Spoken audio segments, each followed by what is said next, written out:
Dan, nah kamu ini sebagai penikmat film dan pecinta film, Ya. terutama film-film blockbuster, pasti sudah tahu atau bahkan udah nonton pastinya dong film-film seperti Kingdom of the Planet of the Apes, kemudian juga Guardians of the Galaxy, Oh, iya. pastinya dong, Iya. Godzilla sama Kong, Nah, itu epic banget. epic banget. Belum lagi ada Avatar, Wah, itu The Way of lagi. Water. Iya. Nah kalau kita lihat di film ini kan banyak karakter yang bukan manusia kan, Iya. seperti ya kera, gitu kan. Terus udah gitu manusia yang kayak biru gitu di Avatar.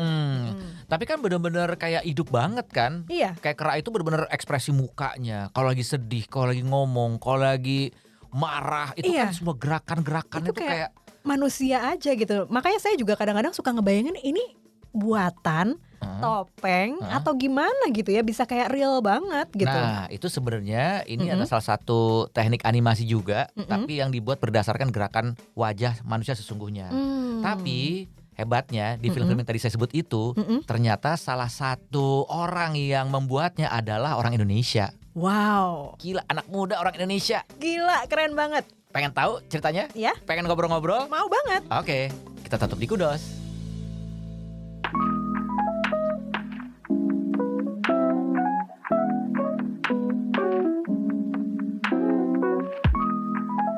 Halo, ketemu lagi di Kudos bersama saya Dania Iman. Dan bersama Irfan Risan, seperti biasa kalau kita di Kudos ini kita akan ngobrol-ngobrol dengan seseorang yang kayaknya punya cerita menarik, kayaknya nggak asik kalau nggak kita share. Iya. Karena biasanya ceritanya ini benar-benar penuh inspirasi dan kadang juga suka menjawab pertanyaan-pertanyaan yang ada di benak kita gitu ya. Iya.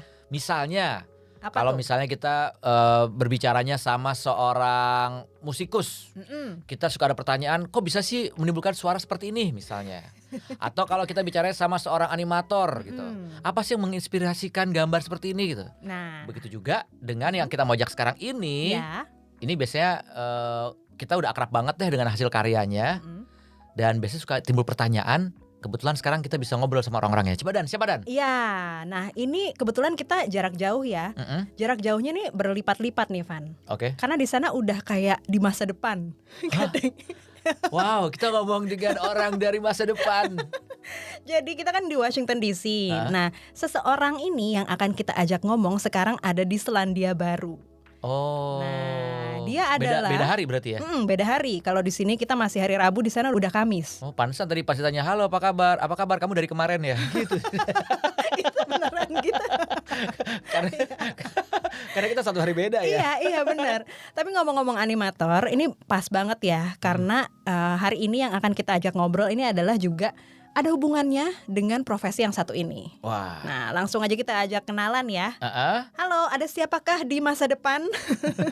Halo, aku Sasha, aku animator, facial animator di Weta FX di New Zealand. Wah.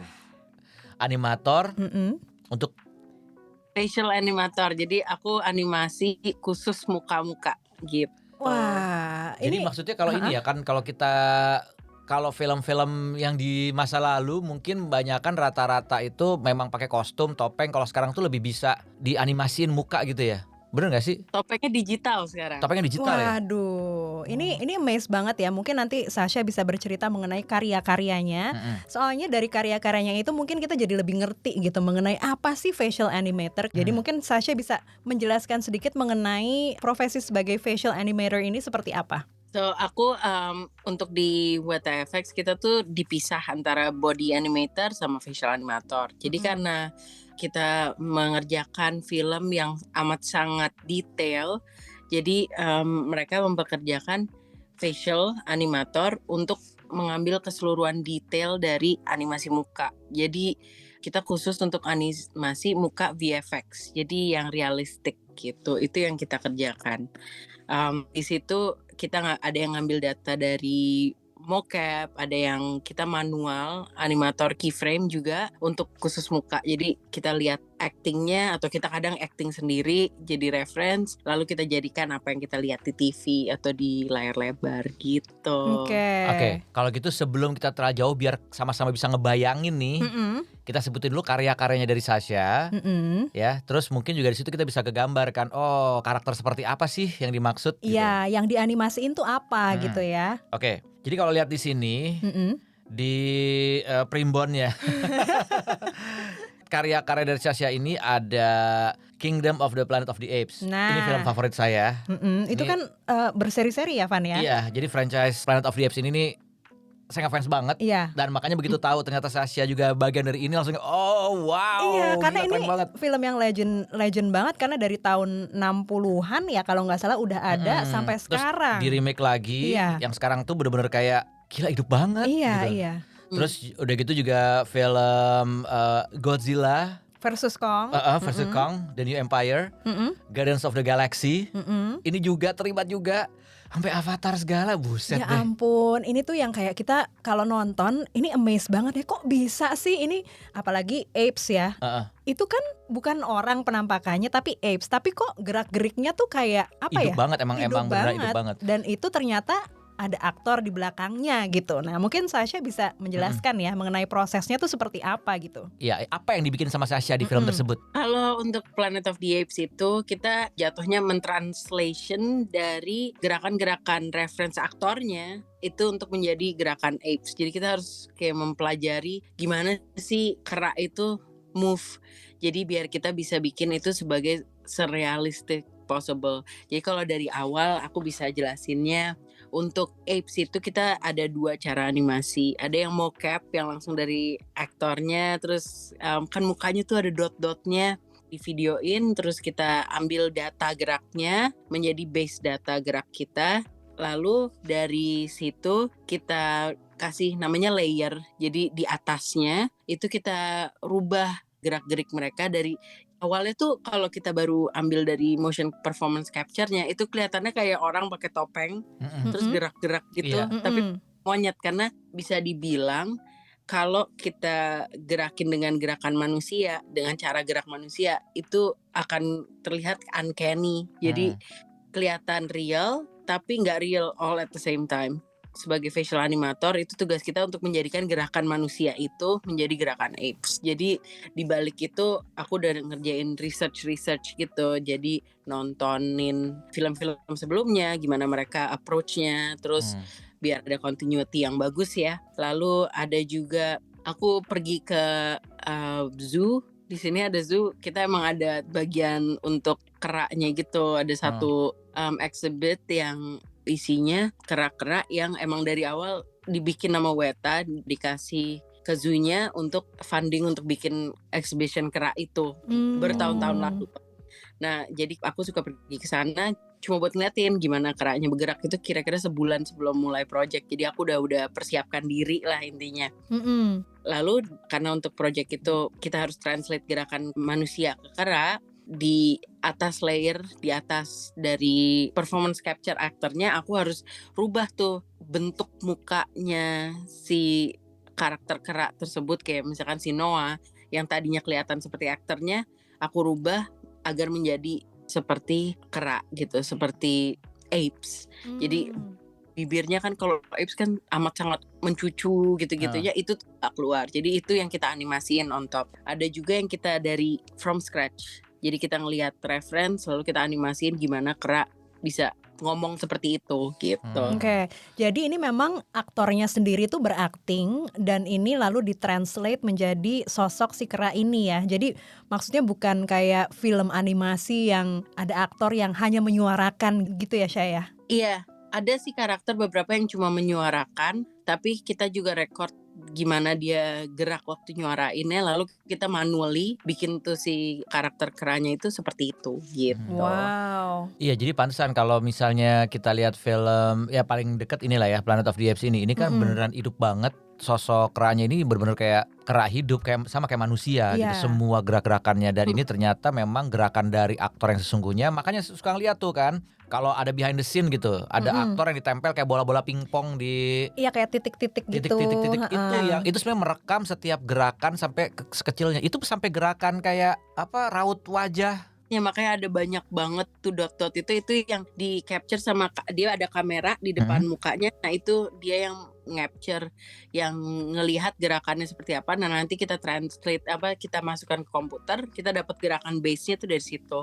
Tapi kalau pakai itu aja tuh gerakannya sangat kotor ya karena jadi jitter, terus abis itu gerakannya juga nggak sesuai dengan apa yang kita lihat di TV-nya gitu. Oh, makanya harus dihaluskan oleh orang-orang ahli seperti kamu ini gitu ya.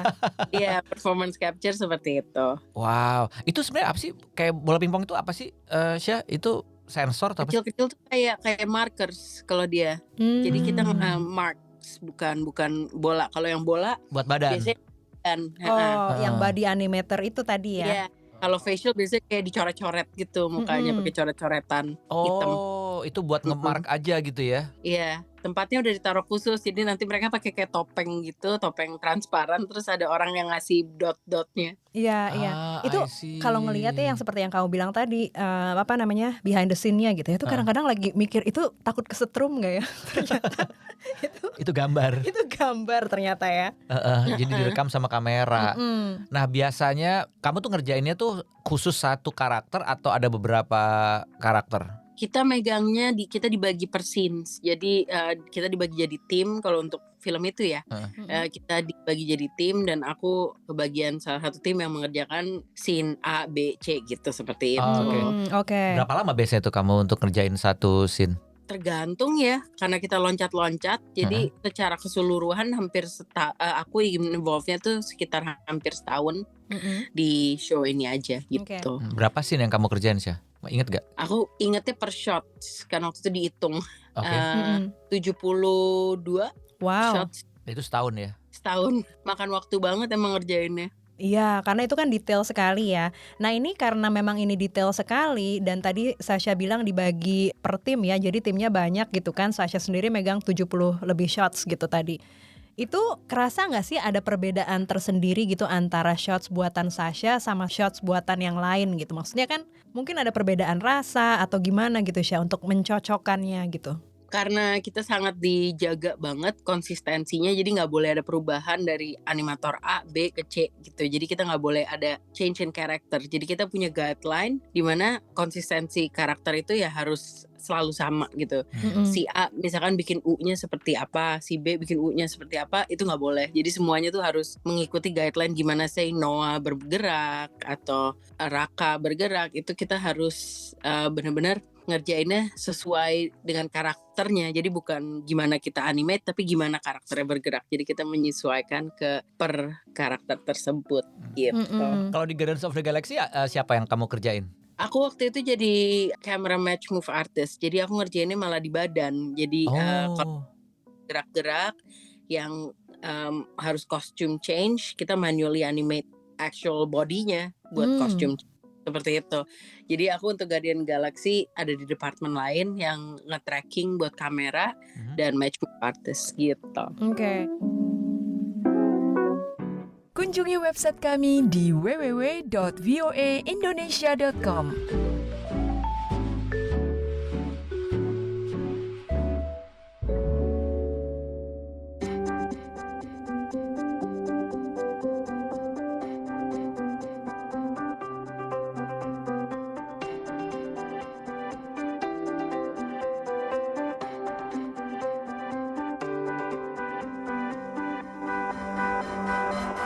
Untuk mengerjakan proyek seperti ini ya, facial animator ini nggak bisa sembarang animator begitu ya Syah? Enggak, jadi kita di-train khusus. Jadi banyak yang masuk emang dari base lain. Aku base-nya waktu itu match move artist. Jadi aku nganimate yang ada di plate. Jadi dari reference-nya badan biasanya atau objek yang mau di-render untuk lighting. Jadi kita harus animate orangnya seperti apa yang kita lihat di layar ya. Biar mereka bisa ambil shadow atau change kostumnya seperti itu. Nah itu aku base-nya di situ. Lalu aku keterima untuk jadi facial animator. Emang pengen dari dulu yang spesifik ini atau gimana tuh Syah? Untuk jadi facial animator itu aku emang udah cita-citanya. Jadi dari awal aku pengen masuk Weta tuh untuk menjadi facial animator. Untuk masuk Wetanya aja tuh udah membutuhkan bertahun-tahun. Karena waktu itu aku sempat di Jakarta ya. Waktu di Jakarta gimana nih? Aku harus balik ke New Zealand. Aku pengen banget apply di Weta. Akhirnya aku kuliah lagi dan mengambil S2. Tapi karena baru lulus S2 itu gak bisa kan kita langsung aku mau jadi A atau B atau C gitu. Jadi aku ambil kerjaan apa aja yang ada waktu itu di Weta. Terus kebetulan waktu itu aku dapat pekerjaan yang untuk ngerjain facial scan. Jadi facial scan tuh data prosesnya kita harus nganimate mukanya, lalu ada data-data lain yang harus kita merge jadi satu gitu, seperti itu. Jadi kayak base-nya facial animator. Nah, itu di situ aku beberapa bulan, lalu aku pindah ke Camera Match Move. Dan dari situ kan aku networkingnya banyak ya di kantor, aku dapat kesempatan ada yang nawarin mau nggak jadi animator, junior animator. Terus aku jawabnya aku mau kalau dikasih facial animator. Akhirnya mereka cari, ternyata ada. Nah, ini pertama sebelum ke ada pertanyaan yang langsung tadi muncul nih gitu. Tapi sebelum pengen tahu dulu pertanyaan sebelumnya, jadi kamu kuliahnya waktu itu ngambil apa? Terus yang S2-nya itu apa? Aku dari awal tuh kuliah dari D1, di sini kan ada sertifikat itu film. Oke. Lalu dari film aku tahu aku pengen banget ngambil post production. Jadi kayak VFX gitu maksudnya. Jadi aku ngambil kelas kayak VFX post production. Di situ aku dikenalin sama dunia VFX, dari compositing gitu-gitu. Itu D3 aku yang pertama. Nah, pas di situ aku ketemu sama animation. Jadi waktu aku lagi di kelas itu ada beberapa temen aku yang ngerjain animation, terus aku pengen. Akhirnya aku ngambil animation class. Jadi aku ngambil D3 lagi, setahun lagi. Pas selesai itu aku balik ke Indonesia, pulang ke Indonesia. Di situ aku berkarir dari freelance gitu-gitu. Tapi karena aku masih pengen ya, di situ aku udah punya cita-cita pengen masuk Weta dari awal. Aku kuliah lagi, ngambil S1 in animation. Lalu itu kayaknya cuma cross credit, jadi cuma setahun. Lalu abis itu masih di Indo, aku correspondence class ke ada US namanya Anim School. Aku ngambil itu juga. Jadi aku selama kerja tuh selalu uang kerja buat sekolah lagi gitu loh. Jadi ilmu. Oke. Lalu ada kesempatan untuk balik ke New Zealand. Aku kuliah di sini ngambil S2, ngambil Master of Design Technology. Jadi itu emang udah dibasiskan untuk orang-orang yang pengen masuk VFX, pengen masuk Weta terutama. Di New Zealand emang soalnya biasa di sana ya. Iya. Dan film-film besar itu banyak banget memang. Betul. Nah, ini kalau yang lagi ngedengerin mungkin pernah dengar Weta Digital ini adalah perusahaan yang ikut dimiliki oleh Peter Jackson ya, sutradara Peter Jackson. Oke. Ya. Ya, makanya proyeknya juga gede-gede gitu kan. Gitu. Dan kamu bisa berhasil masuk ke sana, megang peran-peran yang penting juga gitu. Terus tadi kamu sempat bilang, ini hal yang menarik ya nih. Dan karena akhirnya banyak kenalan kesini networking, nanya-nanya. Nah itu berarti memang hal yang penting ya untuk bisa berkenalan dengan banyak orang di berbagai departemen ya. Iya banget, aku tuh ketolong banget dengan ya networking. Jadi karena aku pengen masuk facial animator, kalau aku cuma duduk aja di mana aku berada pada saat itu, aku nggak akan tahu orang-orang lain yang bermain di departemen tersebut. Jadi aku kalau ada acara atau apa, aku mulai kayak cari temen. Dan aku orangnya emang ekstrovert ya, jadi alhamdulillah gampang untuk networking. Jadi aku ngobrol dan ada beberapa supervisor yang aku akhirnya jadi temenan, dan mereka ngasih aku guide untuk gimana kalau mau masuk ke sini, skills apa yang aku butuhin dan seperti itu. Dan akhirnya waktu ada peluang jadinya malah dapet tawaran gitu. Itu makanya itu penting kuncinya tuh. ya, karena kadang-kadang kita kan takut nih untuk tanya ke supervisor yang di beda departemen gitu untuk belajar istilahnya ya, untuk cari mentor gitu. Ternyata nggak perlu takut, dan ternyata mereka juga terbuka gitu ya Syah, setelah kamu tanya gitu. Iya, terbuka banget. Dan apalagi untuk departemen yang kayak facial animator yang jarang ada orang baru masuk, karena mereka biasanya train from scratch atau nggak ngambil animator yang udah jadi gitu. Itu tiba-tiba suatu saat ada junior itu nggak banyak orang yang tahu, dan kita karena hire internal dulu, mereka biasanya langsung ngasih ada yang buka gitu. Dan dengan kita tahu orang-orang dari departemen tersebut, mereka biasanya bisa kasih tahu kita, terus bisa ngasih karakter reference seperti itu. Oke. Ya. Dan kalau menurut kamu sendiri nih, yang paling sulit itu pada saat mengerjakan apa, Syah? Aku yang sulit, semuanya tuh beda ya kesulitannya. Cuma kalau ngerjain detail itu kadang-kadang kita udah nggak bisa lihat lagi gitu. Itu tuh sih yang susah. Jadi karena kita mainnya di muscles ya, jadi matanya gerak seperti apa, musclesnya harus ikut gerak gitu. Yang Gila, detail. Atau kalau bicara, kalau dialog itu kita nggak bisa, kayak misalkan aku ngomong kita nggak bisa, jadi nggak bisa diambil keseluruhan per kosakata, tapi kita harus lihat gimana cara mulutnya bergerak pada saat berbicara. Jadi kayak berbicara itu mulutnya cuma ada di satu movement. Nah itu tuh yang aku kadang-kadang suka yang, aduh ini gerakannya kok kelihatannya aneh atau apa. Nah itu aku harus videoin diri sendiri lagi atau nyari reference dari aktornya tersebut, terus baru aku lihat gimana sih dia ngomongnya. Itu kalau lagi keyframe sih sebenarnya. Keyframe dialog itu susah kalau menurut aku. Wow, ini jadi kita tahu ya ternyata di belakangnya ini kerumitannya ini seperti ini sehingga menghasilkan film yang keren banget seperti Planet of the Apes itu dan juga Avatar gitu ya. Iya, itu untuk gerakin muka itu kita lebih dari ada 200 controller. Makanya super lip segala, kalau kita mau main detail tuh ada per dots yang kayak mocapnya itu kan ada dots. Nah kita juga ada dots untuk ditarik-tarik gitu loh, jadi kayak sculpting jatuhnya. Oh jadi benar-benar dan itu tuh benar-benar pergerakan ya. Jadi kayak misalnya cuman mau ibaratnya mau kedip satu kali kedipan itu kan mempengaruhi beberapa titik kali ya di muka, itu juga harus digeser-geser gitu ya. Jadi awalnya biasanya kalau kedip kita ada base, jadi yang kita tinggal gitu. Terus dari situ ternyata kan kita kalau kedip, kalau yang kita tahu kan cuma tutup buka. Tapi sebenarnya enggak. Kalau di keyframe tuh dia kayak lips, dia begini gitu. Ada. Jadi nutupnya begini. Nah, itu yang nutupnya ada yang ini digambarin gitu kan. Kalau kita ngelihat ininya tadi ya, gayanya Sasha. Buat lagi dengerin. Jadi kalau tutup mata, itu nutup matanya juga ada yang mungkin hanya bagian tengahnya dulu baru ke pinggir gitu, ada yang pinggir ke tengah gitu ya. Iya, jadi ada beberapa titik yang harus diatur gitulah ya Syah ya, supaya terlihat seperti natural gitu ya. Iya, itu yang bikin gak uncanny. Jadi orang ngerasa ini kelihatannya benar tapi kok kayaknya gak benar juga at the same time. Nah itu yang kita harus hindari, terutama yang humanoid itu yang paling susah kayak Avatar. Nah ini kalau kita lihat dari Planet of the Apes yang zaman dulu ya, yang tahun 70-60an, sekarang semakin canggih gitu ya. Pasti kan teknologinya juga semakin canggih gitu ya, dan filmnya juga legendaris yang selalu ditunggu oleh orang-orang.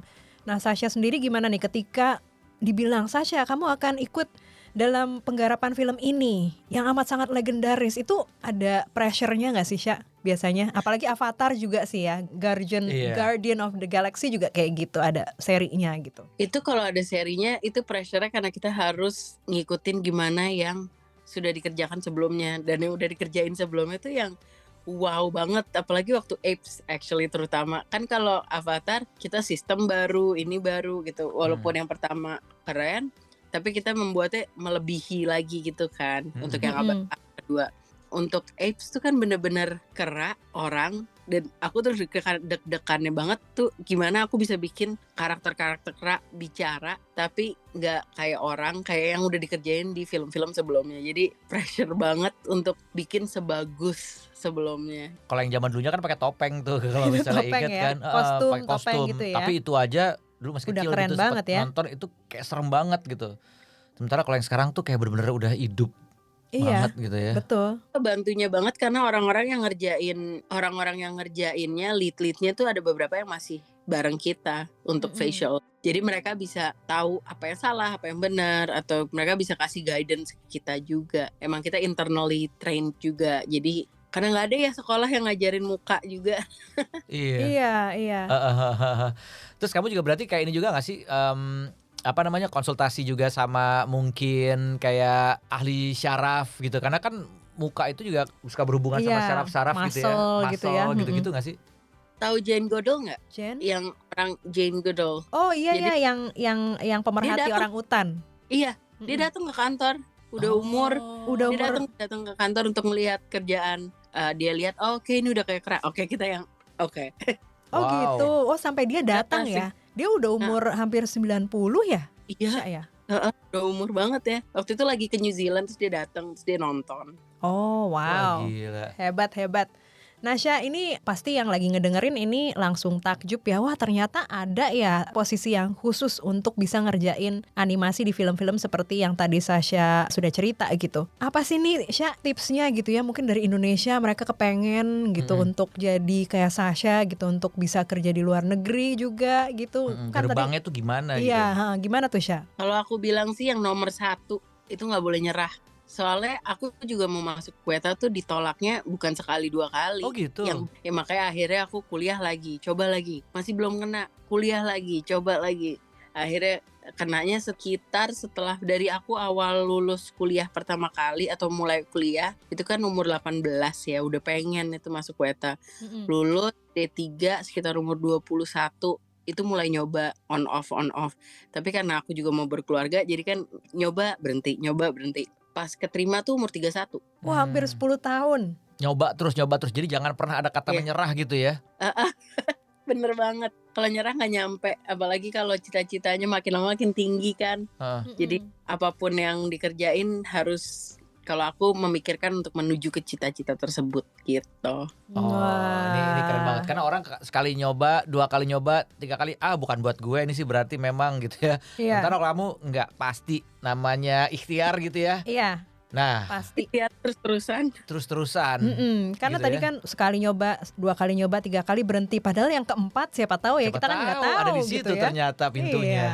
Wah, Tapi di ini. selingan dari berhentinya itu juga bukan berarti dikasih showreel yang sama atau skills yang sama. Jadi biasanya aku belajar lagi, kuliah lagi, atau otodidak something else yang bikin showreel aku pada saat itu kan belum professional showreel ya. Untuk hitungan Weta tuh profesional tuh kan dari studio lain gitu.